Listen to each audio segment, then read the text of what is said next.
Few rulers in European history have shown themselves narrower or more bigoted than Isabella. Already in 1478, she and her husband had requested a papal bull introducing the Inquisition into Castile. It was at this time principally and rather surprisingly directed against the converted Jews, whose popular name, Marranos, pigs,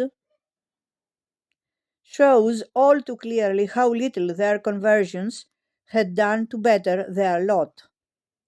3 years later, all Marranos charged with heresy, when summoned, were summoned to recant or face death at the stake. The first auto da fe was held in 1481, with 6 victims. By the time of Isabella's death in 1504, there had been more than 2,000. Less than 3 months after the capitulation of Granada, the Queen felt strong enough to push her policy further. Encouraged by her inquisitor, General Torquemada, who was himself originally Jewish, on 30 March she decreed that all Jews remaining unconverted by the end of June would be expelled from Spain, all their property confiscated. More than 100,000 were driven out, resulting in a vast Sephardic diaspora in northern Europe and the Near East. Several countries, notably the Netherlands, gave them a warm welcome. The Ottoman Sultan Bayezid II went further, sending a whole fleet of ships to their rescue. Columbus, who was just setting out on his historic voyage from Genoa, was obliged to alter course because the sea ahead of him was so crowded with Turkish ships bringing Jewish refugees to safety. Now it was the turn of the Muslims.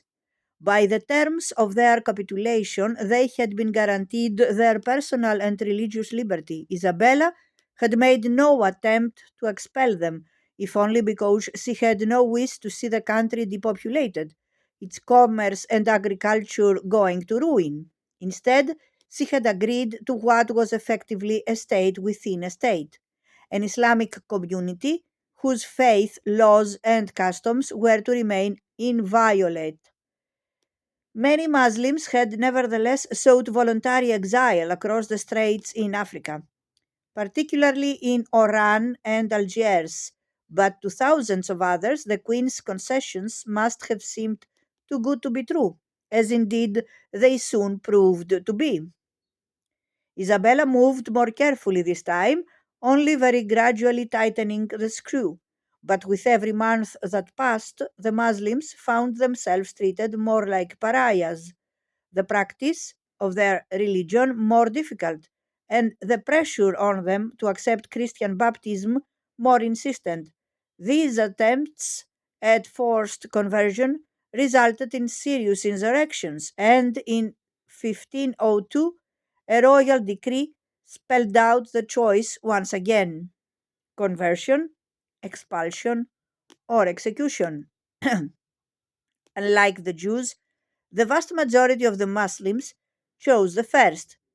By 1503, at least in theory, there were none left in Castile, but since few people believed in the genuineness of their conversion, the Moriscos, as the converts were called, supplied welcome new fodder for the Inquisition.